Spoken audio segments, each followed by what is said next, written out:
Bom dia, boa tarde, boa noite, ouvintes. Meu nome é Pedro. Meu nome é Maria Fernanda. E está começando agora o Papo de Aqui.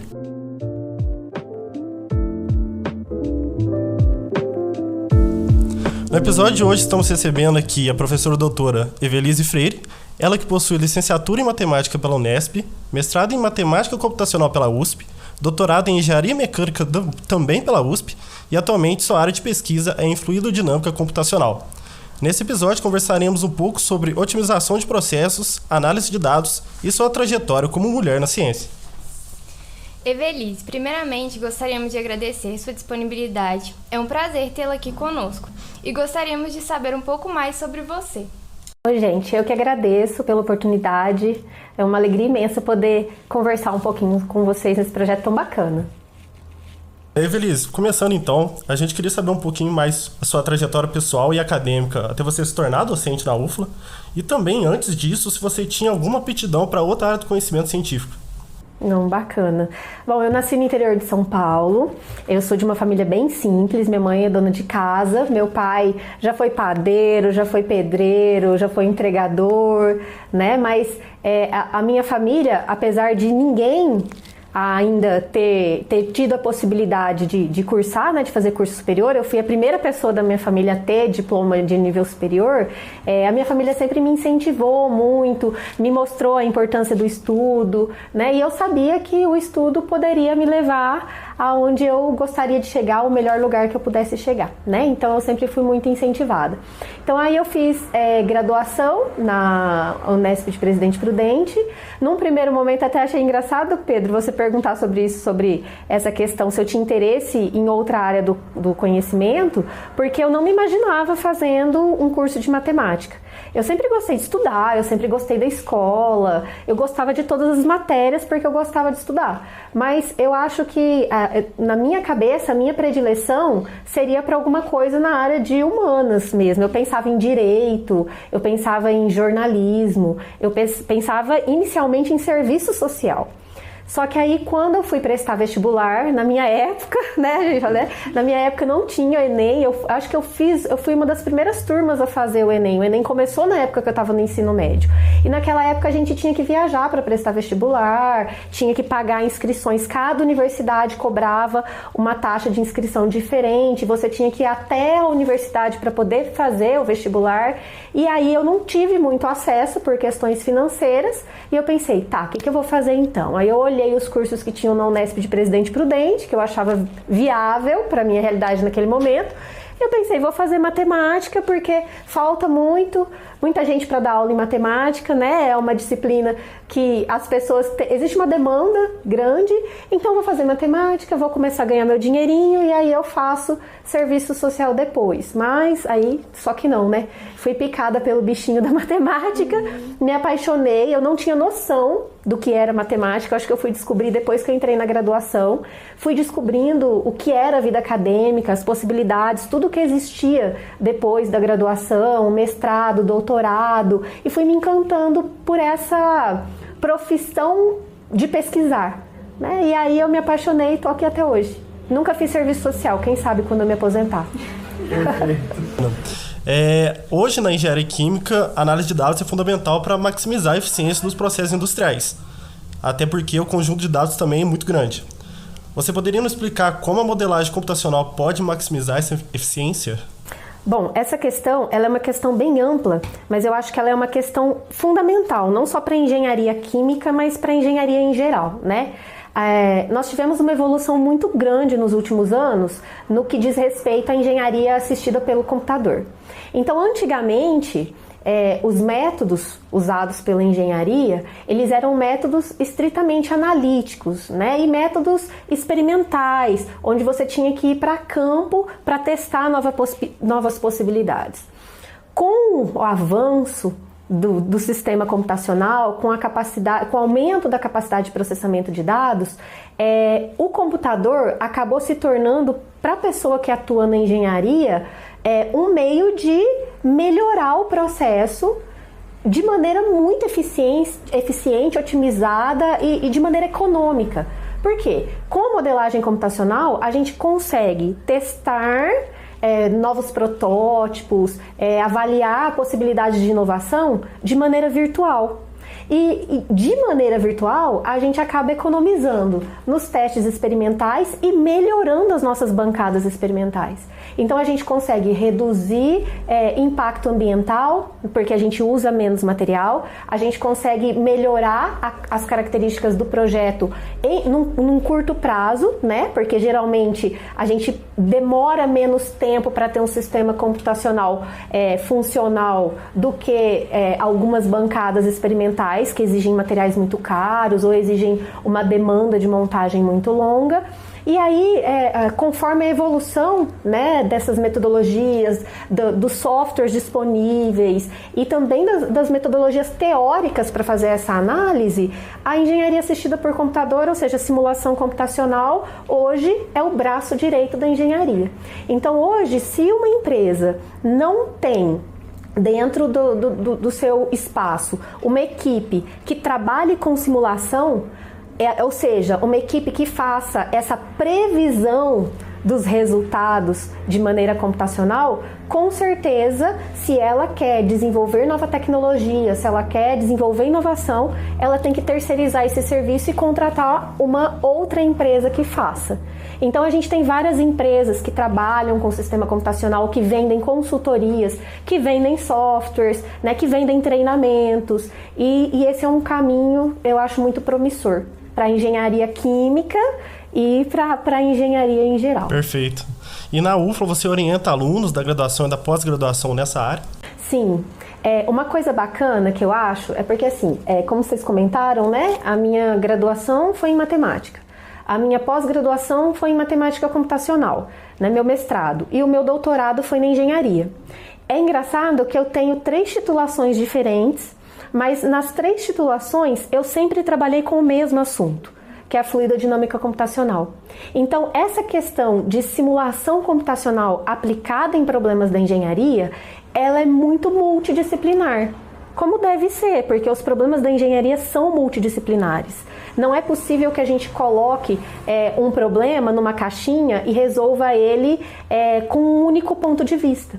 Então a gente precisa ter uma boa base matemática, uma boa base computacional, uma boa base experimental, uma abertura para ouvir a clientela ou a pessoa que trabalha lá no chão de fábrica, ouvir e compreender a experiência de quem vai usar aquele sistema que a gente está projetando, para a gente conseguir tirar o melhor desse sistema, né? E aí, nesse sentido, eu consigo orientar alunos estudantes de todas as áreas. Então eu já tive estudantes trabalhando comigo da química, da licenciatura em química, da licenciatura em matemática, de todas as engenharias, já tive alunos da agronomia. Então o mais bacana é que a gente consegue aplicar essas ferramentas de previsibilidade, a gente consegue aplicar modelagem computacional em qualquer área que a gente queira, né? A gente consegue transitar muito bem.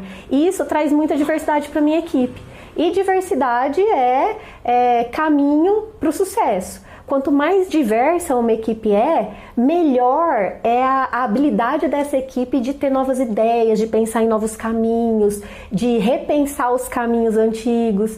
E aí isso é super bacana. Eu aprendi isso no doutorado, onde eu convivia com colegas da engenharia química, tinha até uma jornalista que trabalhava no departamento na época que eu fazia doutorado, que fazia justamente o que vocês estão fazendo aqui, que é divulgação científica, e é extremamente importante. Tinha uma engenheira de produção, tinha engenheiros mecânicos, uma engenheira mecânica também, enfim, gente de todas as áreas ali com um único propósito, melhorar a eficiência de um determinado projeto, né? Eu acho que esse é o caminho para a gente seguir.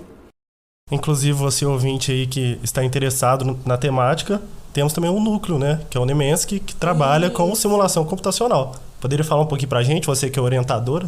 Claro, claro. O Nemensky é o Núcleo de Métodos Numéricos, Núcleo de Estudos em Métodos Numéricos e Simulação Computacional. Ele nasceu em 2014, o Nemensky já vai quase completar 10 anos, e a ideia do Nemensky nasceu do meu primeiro orientado, que foi o Mihai, que era um estudante da engenharia de alimentos. E o Mihai, ele tinha uma vontade muito grande de trabalhar com simulação computacional na engenharia, e a UFLA ainda não tinha sofrido a expansão da ABI, né? Então a UFLA tinha uma comunidade bem menor. E aí a gente começou o núcleo, primeiro pensando em simulação computacional aplicada na engenharia de alimentos, e aí conforme a gente foi vendo um interesse diverso, né, de pessoas diversas de todas as áreas, e quando a gente foi formalizar mesmo a existência do núcleo, nós pensamos, não, vamos batizar com um nome mais genérico, para que as pessoas se sintam acolhidas para participar, independente da área de formação, né?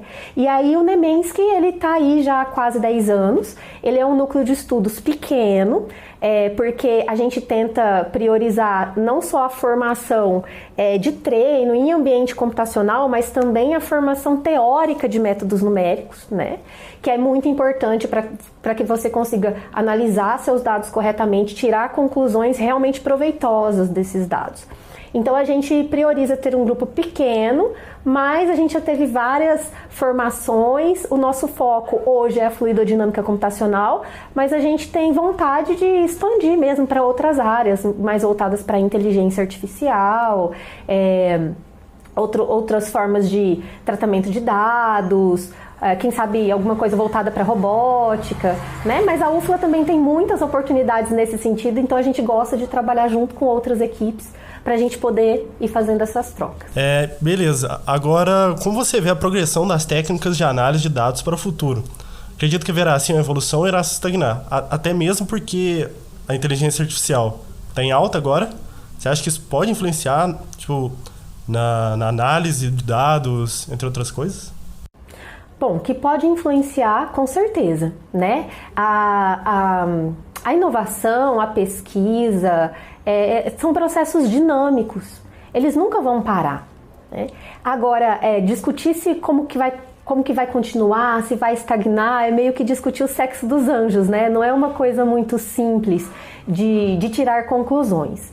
O que eu acho? Eu acho que a necessidade de melhorar processos e melhorar as formas de melhorar o processo, né? Se é que vocês me entendem, isso não vai acabar. Porque sempre vai ser interesse de qualquer área de conhecimento utilizar os recursos da melhor forma. É fato que hoje a gente tem um boom de dados, né?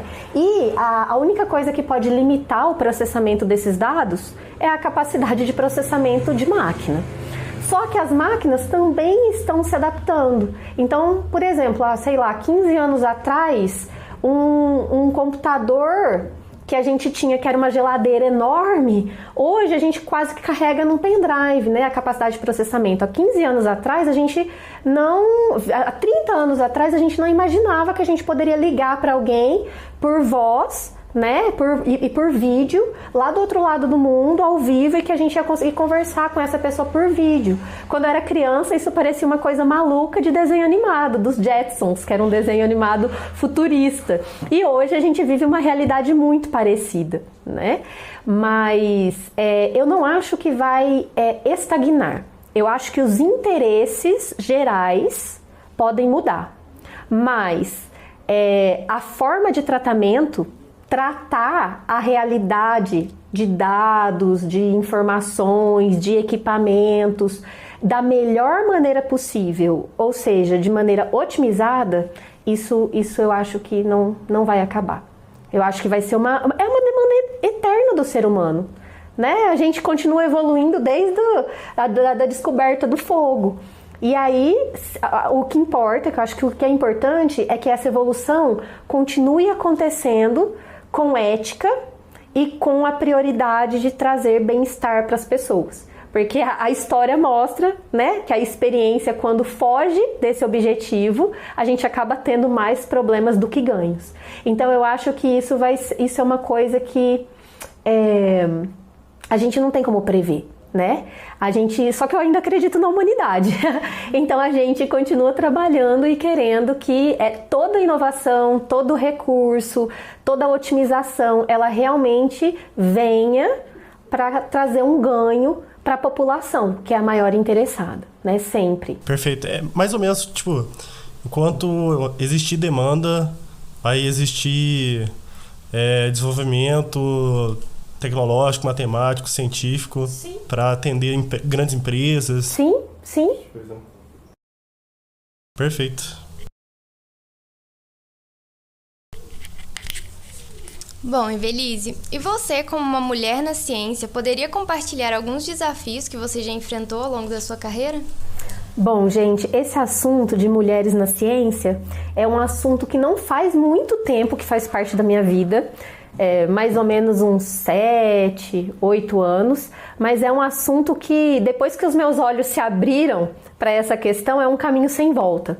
A gente não consegue olhar mais nada na vida acadêmica sem ter esse olhar da importância da representatividade feminina na vida acadêmica, né?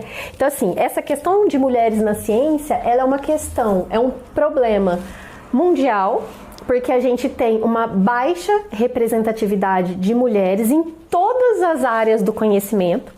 A média de representatividade feminina na ciência, na academia, é 30%, e claro, isso varia com a área de atuação, né? As áreas de atuação que estão mais relacionadas a cuidado, enfermagem, pedagogia, nutrição, né? Essas áreas, geralmente, elas têm uma representatividade feminina maior.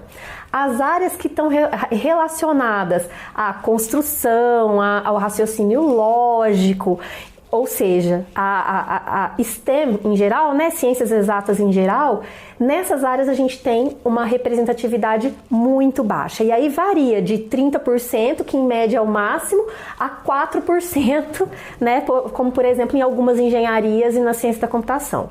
E aí a grande questão é, por que aconteceu isso?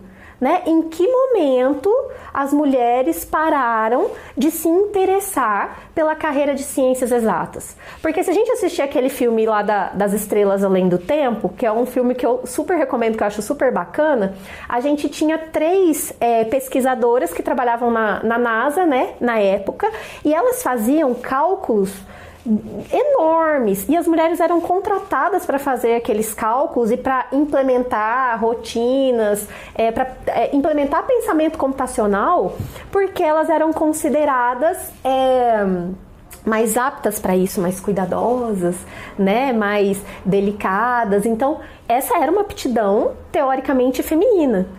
E a partir de um certo momento, as mulheres começaram a se afastar dessa carreira. Por quê? Aí tem várias teorias que falam sobre isso. Algumas pessoas dizem que as mulheres começaram a se afastar depois que o computador virou um eletrodoméstico. Quando o computador entrou dentro das casas das pessoas, ele virou um objeto também de diversão, vamos dizer assim. E a diversão não faz parte da rotina da mulher, porque ela está ocupada com a rotina de cuidado, né? Da casa, dos filhos, dos pais, dos idosos, seja de quem for. E tem outra, a gente sabe que por questões biológicas, isso é mentira, né? As mulheres são tão aptas a trabalhar em qualquer carreira quanto os homens. E além disso, outra coisa que afasta as mulheres dessa carreira é justamente todo aquele sofrimento que é mostrado no filme dessas mulheres que trabalhavam na NASA, que além de ser mulheres, elas ainda eram negras. Então elas tinham um duplo preconceito. E essa realidade de... tem uma pesquisadora aqui no Brasil, a professora Márcia Barbosa, que ela chama de pequenas picadas. O dia a dia de uma mulher num ambiente onde ela é minoria é um dia a dia muito doloroso.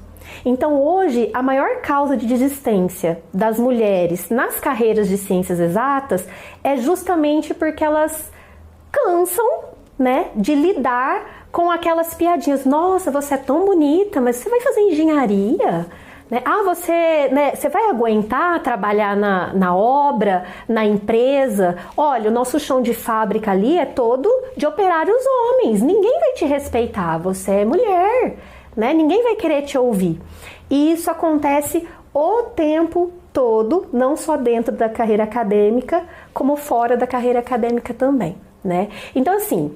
Quando eu acho que por muito tempo eu não percebia o que acontecia à minha volta. Eu fui perceber mesmo isso depois que eu terminei o doutorado. Mas aos poucos a gente vai percebendo, quando a gente olha para trás, a gente vai percebendo como o preconceito está enraizado nos ambientes onde a gente está. Então, por exemplo, eu lembro de ouvir assim durante o doutorado um elogio para uma colega minha que estava terminando um trabalho experimental. Um técnico chegou para ela e disse assim: nossa, não imaginei que você fosse conseguir montar uma bancada tão boa sendo mulher. Então, esses elogios diários, que não são elogios, eles às vezes convencem essas meninas, essas mulheres, de que elas não deviam ocupar o lugar onde que elas ocupam. E que elas podem ocupar se quiserem. Se não quiserem, tudo bem. Ninguém é obrigado a seguir carreira nenhuma, né? Mas é muito triste ver essa desistência por falta de respeito, de acolhimento, por críticas e preconceito disfarçado de elogios, né? E aí, quando eu olho para trás, eu vejo que eu passei, né, isoladamente, mas o maior impacto mesmo, que eu acho, foi depois que eu me tornei mãe. Porque aí o que acontece? Quando você se torna mãe, o mundo, ele tá preparado para você, mas ele não tá preparado para entender qual é a realidade de mães e pais que têm que cuidar de um recém-nascido e ao mesmo tempo retomar a sua vida, retomar a sua carreira. Eu acho que eu subestimei qual seria a dificuldade de conciliar a carreira de família com criança, a carreira, né, e a vida familiar com crianças. E aí é muito importante que a gente tenha duas coisas. Que as mulheres, as pessoas entendam que o cuidado não é uma característica, né, não pode ser só atribuído a uma mulher. Que o cuidar de crianças, o cuidar de idosos, o cuidar de pessoas é de todo mundo. Né? De todo mundo de uma família, de todo mundo, cuidar do nosso ambiente, é de todo mundo que frequenta aquele ambiente. Então não pode ser uma responsabilidade feminina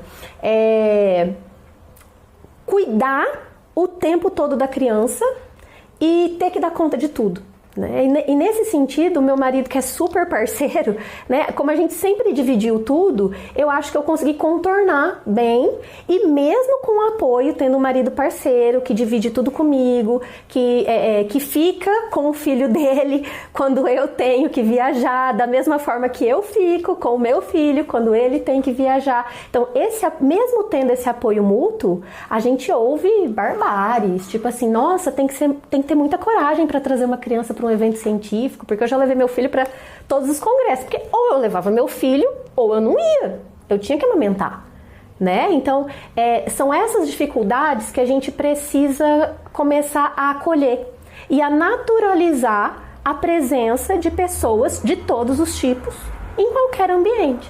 Então, se eu excluo uma criança de um ambiente acadêmico, eu excluo o pai e a mãe dela também, porque eles também não vão poder estar ali. Né? E a visão das pessoas quem pariu, Mateus que o balance, né? Tem até um ditado. Mas a parentalidade, não vou falar maternidade, né? Porque eu acho que é pai, mãe, independente de como você vive, seja um filho adotivo, seja um filho de sangue, qualquer coisa, ela vai muito além. Ela é uma necessidade social, é uma responsabilidade social. Então, quando a gente coloca uma criança no mundo, ou a gente opta por criar uma criança, né, ou não opta, porque não é uma opção, né, a gente tem a responsabilidade de trabalhar bem, e essa criança, ela tem uma função social dentro do meio que a gente vive, porque se ninguém tivesse filho, ninguém ia se aposentar. Né? Então, as pessoas, elas tentam, foi muito difícil para mim separar. Sabe, eu achava que se eu falasse assim, nossa, eu tenho que sair mais cedo hoje porque a escola ligou, eu achava que eu não podia comentar sobre isso, porque eu não posso misturar a minha vida pessoal com a minha vida profissional. Claro, né, temos que guardar as proporções, né, a gente tem que ser profissional onde a gente tá, mas não são coisas separáveis, né, e aí é muito amplo o assunto, né? Desculpa, eu acho que eu até me estendi. Tem muita coisa que a gente pode conversar sobre isso, mas são muitas visões. É a visão do ser mulher na ciência enquanto aluna de graduação. É a visão do ser mulher na ciência, professora, docente, pesquisadora, enquanto mulher com ou sem filhos, né? Então, se você tem filhos, você vai ter problemas, você vai ter críticas. Se você não tem, você também vai ter, porque você, nossa, mas você não tem filhos? Então, é independente, existe uma cobrança imensa, e é claro que aí as mulheres, por falta de exemplo, por falta de apoio, por falta de normas adequadas, por falta de legislação, elas acabam desistindo, né? É natural. Eu vi uma reportagem esses dias falando que depois que as mulheres têm filhos, de cada 4 mulheres que têm filhos, 3 não conseguem voltar para o mercado de trabalho. Esse é um número muito grave, né? E o mercado de trabalho precisa dessas mulheres. Não é pra gente ser legal, não, né? A gente precisa de diversidade, a gente precisa de inovação, a gente precisa de pessoas trabalhando e discutindo um mundo melhor. Esse assunto, assim, ele é bem delicado, mas é de extrema importância. E para finalizar, como a gente pode incentivar mais meninas e jovens mulheres a se interessarem por áreas da ciência e tecnologia? Bom, todas as vezes que eu penso nisso, eu penso quando eu vou comprar presente para uma criança numa festinha de aniversário, né? Geralmente as pessoas, quando vão comprar presente para criança, elas escolhem, por exemplo, se o aniversário for de uma menina, ela compra uma boneca, um ferro de passar, uma panelinha. Se o aniversário for de menino, ela compra um foguete, um bloco de montar, um quebra-cabeça, né? Nada contra nenhuma das duas coisas, mas uma coisa muito simples que a gente pode fazer para começar a contribuir para isso é começar a incentivar as crianças a brincarem, independentemente se é um brinquedo que remete a uma função de cuidado ou um brinquedo que desenvolve o raciocínio lógico. Então, porque o que acontece? Os meninos, eles são criados num ambiente onde eles montam quebra-cabeça, jogam videogame, eles têm que ser fortes, desafiadores, né? Eles têm que questionar, eles têm que tomar decisões. E as meninas acabam que, na maioria, são criadas para cuidar da boneca, para limpar a panelinha, né? As duas coisas, os dois extremos são ruins. O que a gente precisa é de meninos que façam tudo isso, mas que também cuidem, né? Que aprendam a cuidar de si mesmos, principalmente, né? Que aprendam a serem independentes. Melhorou muito, viu, gente? Melhorou muito. A gente tem visto uma evolução muito grande. E a gente precisa também mostrar para as meninas que elas podem montar quebra-cabeça, dirigir, brincar de carrinho, jogar futebol, né? E esse é um desafio muito grande para a geração que a gente está vivendo. Porque se a menina crescer sabendo que e a gente está pensando aqui nas condições normais de temperatura e pressão, tá, gente? Claro que existem outras questões que a gente tem que levar em consideração, questões sociais, né? A gente vive num país de extrema desigualdade, então tô fingindo que estamos nas condições normais de temperatura e pressão.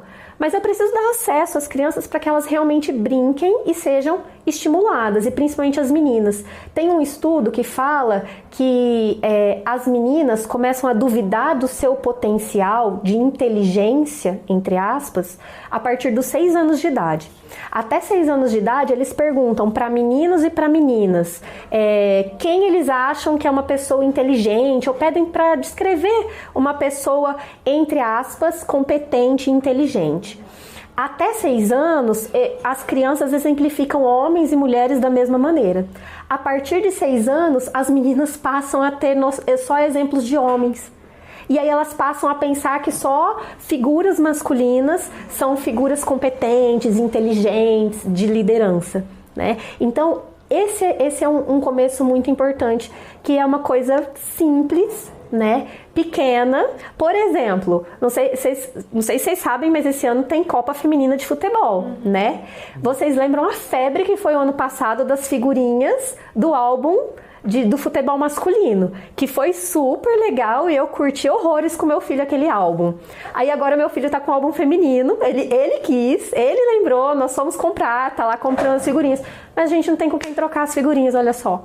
Porque pouquíssimos coleguinhas e coleguinhas dele têm o álbum, porque não tem o mesmo interesse. Ninguém tá nem aí pra Copa Feminina de Futebol. E a gente sabe que as nossas jogadoras femininas têm uma carreira muito mais produtiva do que os jogadores masculinos que representam o Brasil, né? Então já começa por aí, né?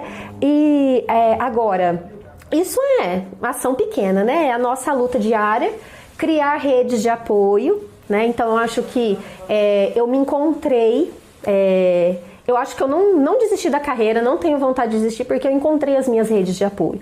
Então, por exemplo, hoje eu faço parte do movimento Parenting Science, que é um movimento que estuda o impacto da maternidade, da parentalidade na vida de acadêmicos, né? E como que isso está relacionado. Foi o primeiro grupo que fez pesquisa disso aqui no país.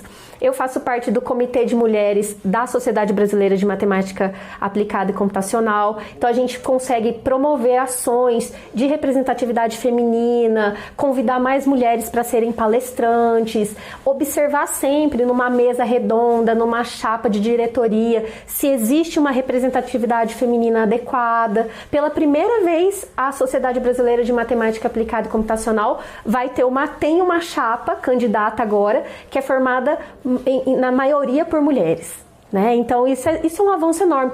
Pela segunda vez, eu acho, em 45 anos, ou a primeira vez em 45 anos, eu vi a notícia ontem, tem uma mulher presidente da Sociedade Brasileira de Computação.